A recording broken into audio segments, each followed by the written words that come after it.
पाकिस्तान ही नहीं, दूसरे देशों में भी इस्लामाबाद पीस टॉक को लेकर शहबाज और मुनीर की बेइज्जती हो रही है। बांग्लादेश के अखबार द डेली स्टार ने लिखा कि अमेरिका और ईरान के बीच हुई शांति वार्ता को कवर करने सैकड़ों पत्रकार इस्लामाबाद के प्रमुख कन्वेंशन सेंटर पहुंचे थे, जिनमें दर्जनों विदेशी पत्रकार थे। इस इवेंट को पाकिस्तानी सरकार ऐतिहासिक वार्ता बताने के लिए ढोल पीट रही थी, लेकिन जब आधे किलोमीटर दूर बंद दरवाजों के पीछे बातचीत शुरू हुई तो दुनिया भर के पत्रकार सिर्फ इंतजार करते रहे।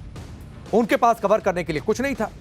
वो बस कॉफी पी सकते थे क्योंकि कोई खबर नहीं आ रही थी। वो कहीं आ जा भी नहीं सकते थे और कार्यक्रम को भी कवर नहीं कर सकते थे। यह लिखा गया। भिखारी पाकिस्तान की सच्चाई दुनिया जानती है कि ट्रंप की चापलूसी और अमेरिका की गुलामी की वजह से ईरान अमेरिका के बीच बातचीत करवाने का मौका उसे मिला, जिसे वो बढ़ा चढ़ाकर एक बड़े इवेंट के तौर पर पेश कर रहा था। लेकिन इतिहास गवाह है कि जब जब अमेरिका इस तरह से पाकिस्तान का हमदर्द बनता दिखा है, उसे अपना मतलब साधने के लिए आगे किया है और मिशन पूरा होने के बाद अमेरिका ने पाकिस्तान के साथ यूज एंड थ्रो वाला हिसाब किताब कर दिया। अगर आप इतिहास के पन्ने पलटेंगे तो आपको पता चलेगा। कुछ पन्ने मैं पलट देता हूं। साल 1979 में तत्कालीन सोवियत संघ के अफगानिस्तान पर हमले के बाद अमेरिका ने पाकिस्तान को फ्रंट लाइन स्टेट बना दिया। पाकिस्तान के उस वक्त के आर्मी चीफ थे जियाउल हक। उन्होंने अफगान लड़ाकों को हथियार दिया, ट्रेनिंग दी और फंडिंग देने में मदद की। लेकिन फिर आया अगस्त 1988। इसमें बहावलपुर के पास जियाउल हक की प्लेन क्रैश में मौत हो गई। इस हादसे के पीछे अमेरिकी खुफिया एजेंसी CIA का नाम लिया जाता है। हालांकि इसके कोई ठोस सबूत नहीं मिले, लेकिन चर्चा होती है। इसी तरह साल 2001 में अमेरिका में हुए 9/11 आतंकी हमले के बाद अमेरिका ने पाकिस्तान के तत्कालीन राष्ट्रपति परवेज मुशर्रफ को बढ़ावा दिया, यूज करना शुरू कर दिया। अमेरिका ने पाकिस्तान को वॉर ऑन टेरर का हिस्सा बनाया। तालिबान पर एक्शन के लिए पाकिस्तान ने अमेरिका को अपने एयरबेस दिए। अलकायदा के आतंकियों को पकड़ने में अमेरिका की मदद की। बदले में अमेरिका ने पाकिस्तान को मेजर नॉन नेटो एलाई का दर्जा दिया, अरबों डॉलर की मदद की। लेकिन जब पाकिस्तान में मुशर्रफ का विरोध बढ़ा तो अमेरिका ने कन्नी काट ली। खुद मुशर्रफ को कहना पड़ा था कि अमेरिका ने पहले भी पाकिस्तान का इस्तेमाल किया और छोड़ दिया, और फिर वही काम अमेरिका कर रहा है। इस लिस्ट में जेल में बंद पाकिस्तान के पूर्व PM इमरान खान का नाम भी जुड़ गया। शुरुआत में इमरान खान के ट्रंप के साथ गर्मजोशी वाले संबंध रहे। इमरान खान ने तालिबान के साथ अमेरिका की वार्ता में मदद की, वहां भी अमेरिका ने इमरान खान को यूज किया। लेकिन बाद में यह हालात बन गए कि इमरान खान ने अपनी सरकार गिराने के लिए अमेरिका पर रिजीम चेंज की साजिश का आरोप लगा दिया। क्योंकि वो अमेरिका की सुनी नहीं रहे थे, तो फिर अमेरिका को लगा किसी काम का नहीं तो इसे हटाओ। यानी पाकिस्तान में वही टिकता है जो अमेरिका की गुलामी करता है, और तभी तक टिकता है जब तक वो गुलामी करता रहता है। और जिस दिन अमेरिका का काम निकल गया, अमेरिका उसे उठाकर फेंक देता। पाकिस्तान इसी बात से खुश हो रहा है कि अमेरिका ईरान की बातचीत इस्लामाबाद में हो गई, लेकिन पाकिस्तान इस बात का जश्न मनाता रह गया। उधर उसके बाद एक नया कांड हो गया। UAE ने अचानक पाकिस्तान से अपना सारा पुराना कर्जा वापस मांग लिया। पाकिस्तान को इसी महीने के आखिर तक UAE को करीब 29,000 करोड़ रुपए का लोन चुकाना है। इसके लिए पाकिस्तान सऊदी अरब के सामने अपनी कंगाली का हवाला देकर कई दिनों से कटोरा लेकर खड़ा था। खबर तो यह भी आ रही है कि सऊदी अरब और कतर ने मिलकर पाकिस्तान को करीब 46,500 करोड़ के बेल आउट पैकेज की पेशकश की। लेकिन यह पाकिस्तान के लिए खैरात नहीं है। इसके लिए दोनों देशों ने कड़ी शर्तें भी रखी हैं और अपनी शर्तों को पूरी तरह IMF के साथ जोड़ दिया है। सऊदी अरब का साफ कहना है कि पाकिस्तान को IMF की बताई गई सख्त आर्थिक नीतियां और टैक्स रिफॉर्म लागू करने होंगे, तभी यह पैसा मिलेगा। खबर तो यह भी है कि सऊदी अरब को खुश करने के लिए पाकिस्तान ने अपने 13,000 सैनिक और 18 फाइटर जेट वहां भेज दिए, जिसके बाद पाकिस्तान ईरान के निशाने पर भी आ सकता है, जिसके डर से हॉर्मुज स्ट्रेट पर जा रहे पाकिस्तान के 2 जहाजों को यू-टर्न लेना पड़ा है। और सऊदी भी समझ रहा है कि जब लड़ाई चल रही थी, जब ईरान हमारे यहां टारगेट कर रहा है, तब तो सेना भेजी नहीं, फिर काहे का आप भेजे। खैर चलिए आगे बढ़ते हैं। पाठशाला में अगले चैप्टर की बातचीत। फैक्ट्रियों में तोड़फोड़, पथराव, आगजनी। नोएडा में भयंकर आज बवाल मचा। अब CM योगी आगे क्या करने वाले हैं आपको बताऊं। 15,000 सैलरी, 4,000 का सिलेंडर। नोएडा में फैक्ट्री वालों के बड़े बवाल की असली वजह क्या निकली। नोएडा में आज ऐसा बवाल मचा कि हर जगह पर इसकी चर्चा हो रही है, पूरे देश में चर्चा हो रही है। नोएडा में फैक्ट्री वर्कर्स का प्रदर्शन देखते ही देखते उग्र हो गया, हिंसक होता गया। नोएडा में करीब 500 कंपनियों के हजारों फैक्ट्री वर्कर्स ने अचानक हड़ताल कर दी और सड़क पर उतर आए। हंगामा होने लगा। पूरे नोएडा के अलग अलग इंडस्ट्रियल एरिया में वर्कर फैक्ट्रियों के सामने सड़क पर बैठ गए। सुबह सुबह का वक्त था जब दिल्ली और नोएडा के रूट पर भारी ट्रैफिक जाम रहता है। लोग अपने दफ्तरों के लिए जाते हैं, लोग सड़कों पर रहते हैं। उस वक्त फैक्ट्री वर्कर्स के प्रदर्शन से नोएडा के कई हिस्से ब्लॉक हो गए, लंबा ट्रैफिक जाम लग गया। कई किलोमीटर तक लोग परेशान होते दिखाई दिए। ये तस्वीर देखिए किस तरीके से सड़क पर जाम लगा हुआ है। फैक्ट्री वर्कर्स ने गाजियाबाद बॉर्डर के पास हाईवे नंबर 9 को भी ब्लॉक कर दिया। इसके बाद मामला और भड़क गया। ना पुलिस की गाड़ी छोड़ी, ना गाड़ियों का शोरूम छोड़ा। किसी को छोड़ने के मूड में आज फैक्ट्री वर्कर्स नहीं थे जब वो सड़क पर उतरे। इतने गुस्से में थे कि फैक्ट्री वर्कर्स ने पथराव भी किया, पत्थर अपने हाथों में उठा लिया, फैक्ट्रियों को निशाना बनाने लगे।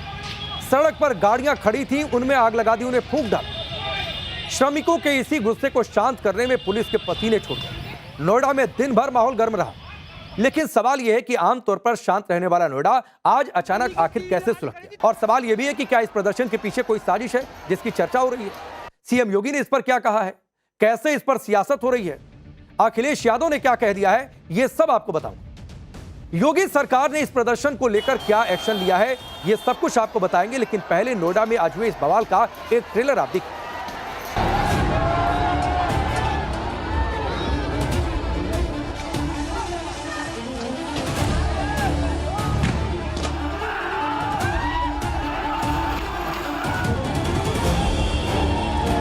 होशियारी क्या करती है कि सैलरी पहले डालती है, ओवर टाइम आधा डालती है, आधा बाद में डालती है। हमारी सैलरी नहीं बढ़ाई जा रही है, हमें 20,000 रुपए सैलरी चाहिए, डबल ओटी चाहिए। सिलेंडर बढ़ रहा है, सारी महंगाई बढ़ रही है, हमारी सैलरी क्यों नहीं बढ़ रही है? उस शांति को समृद्धि की ओर बढ़ने से रोकने के लिए अशांति पैदा करने के भी षड्यंत्र कर रहे हैं।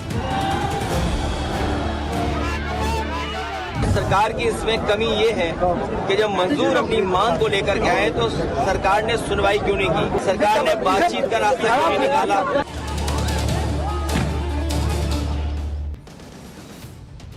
तो ये ट्रेलर आपने देखा, कैसे गाड़ियां तोड़ी गई, कैसे आगजनी हुई, कैसे धुआं धुआं दिखाई दिया आगजनी के बाद। ये पूरा मामला क्यों है, क्यों ये मामला इतना भड़क गया, इसे आप समझिए कि नोएडा के कई फैक्ट्री वर्कर्स का आरोप है कि नोएडा की कई फैक्ट्रियां वर्करों का शोषण करती हैं।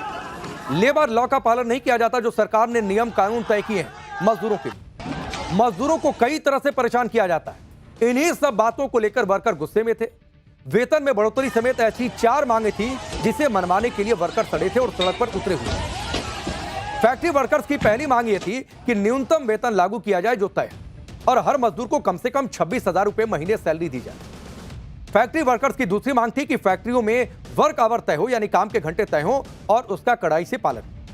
श्रम कानून के मुताबिक जो काम करने के घंटे हैं, वर्क आवर्स हैं, वो 8 घंटे हैं। लेकिन मजदूरों का आरोप है कि फैक्ट्रियों में उनसे 12-12 घंटे काम करवाया जाता है। फैक्ट्री वर्कर्स की तीसरी मांग थी कि उन्हें हफ्ते में 1 दिन भी छुट्टी नहीं दी जाती, जबकि वीकली ऑफ लेना उनका कानूनी अधिकार है। यह भी अधिकार उन्हें नहीं मिलता। और फैक्ट्री वर्करों की चौथी मांग थी कि फैक्ट्रियों में श्रम कानूनों का सख्ती से पालन किया जाए, जो कि नहीं किया जाता है। कंपनियां उनका शोषण करती हैं। सुनिए प्रदर्शन कर रहे फैक्ट्री वर्करों ने क्या कहा।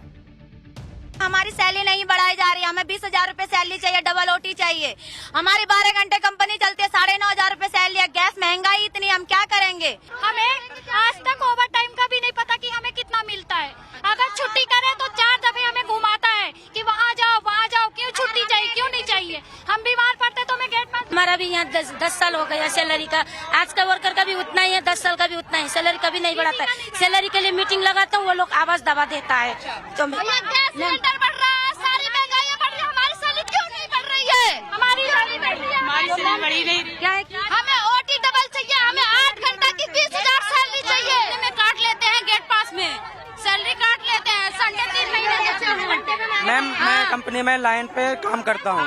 ये मैम हमारा मेरे को 1 साल होने को, मतलब 1 साल होने वाला है। प्लस ना अभी मतलब इतना हो गया ना, कभी हमें सैलरी की स्लिप दी जाती, प्लस हमारी सैलरी बहुत कम है। हमको सैलरी का पता भी नहीं कि हम कितनी सैलरी में काम कर रहे हैं। जब कोई आता है ना बाहर से, तो हम बोलते हैं 8 घंटा बताना कि 8 घंटा ड्यूटी कर रही है। हमसे 12 घंटा की ड्यूटी लेते हैं।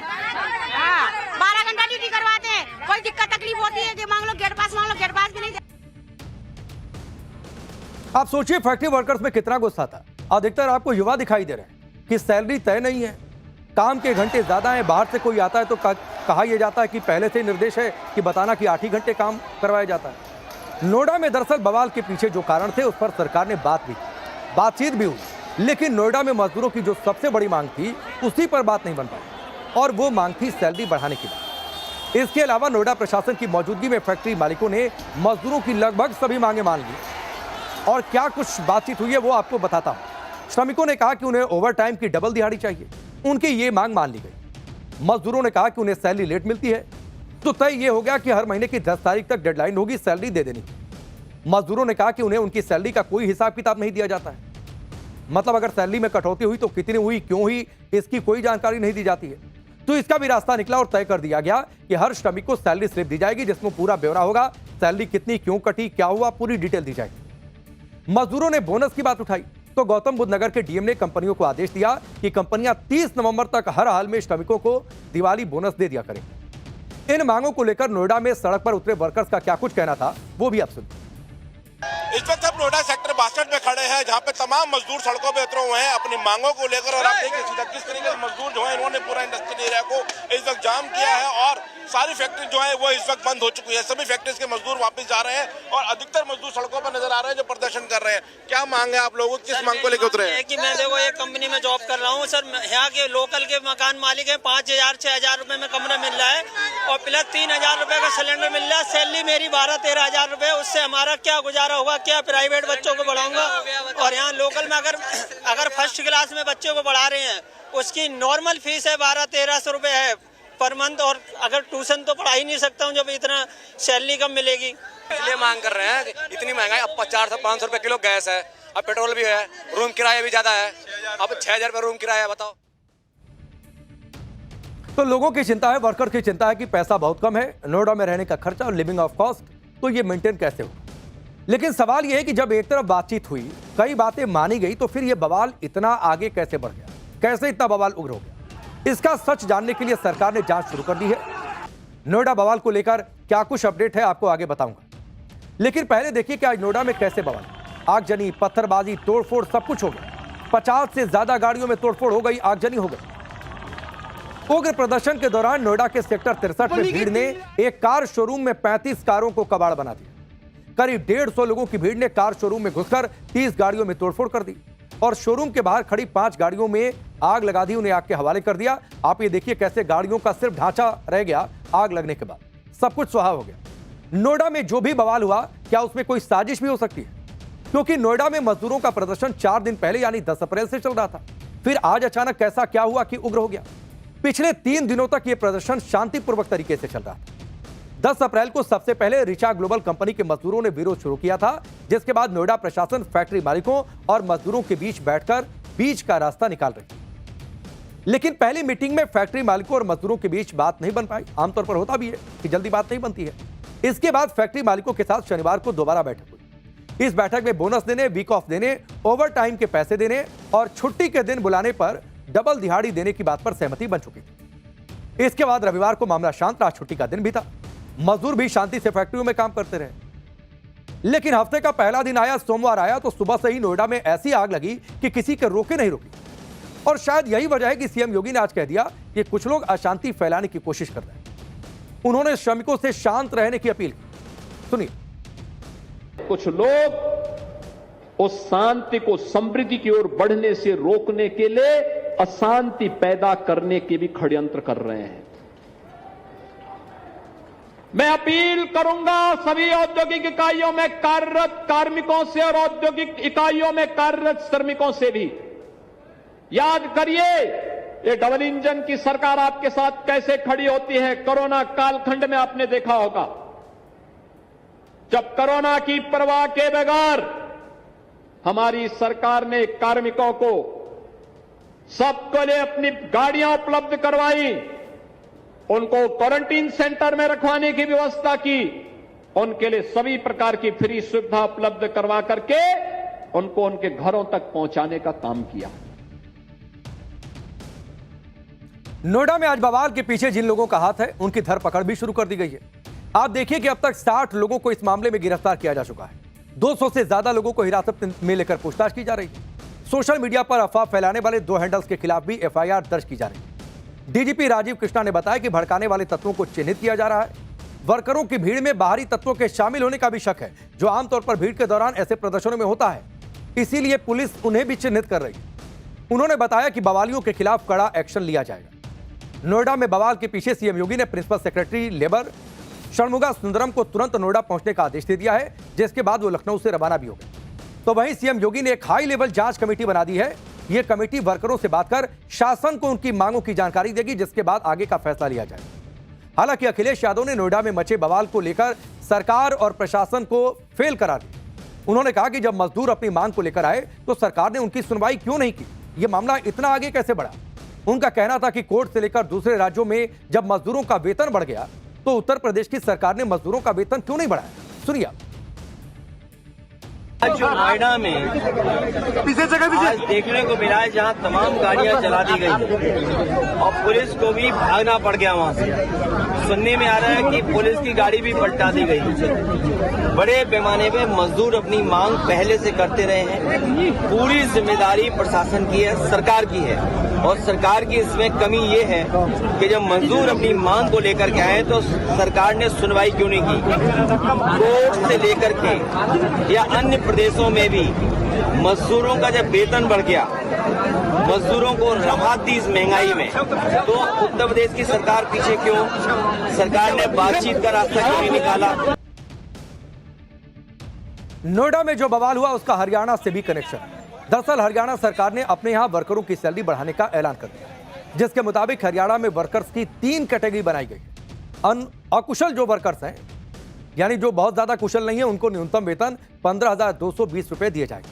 अर्धकुशल वर्करों के लिए न्यूनतम वेतन 16,780 रुपए तय है। कुशल श्रमिकों को कम से कम 18,500 रुपए सैलरी देने का ऐलान किया गया। यह भी एक वजह है कि अब नोएडा में भी फैक्ट्री वर्कर्स बढ़ी हुई सैलरी की डिमांड कर रहे हैं। वो कह रहे हैं हरियाणा में मिल रहा है तो यहां भी मिलना चाहिए।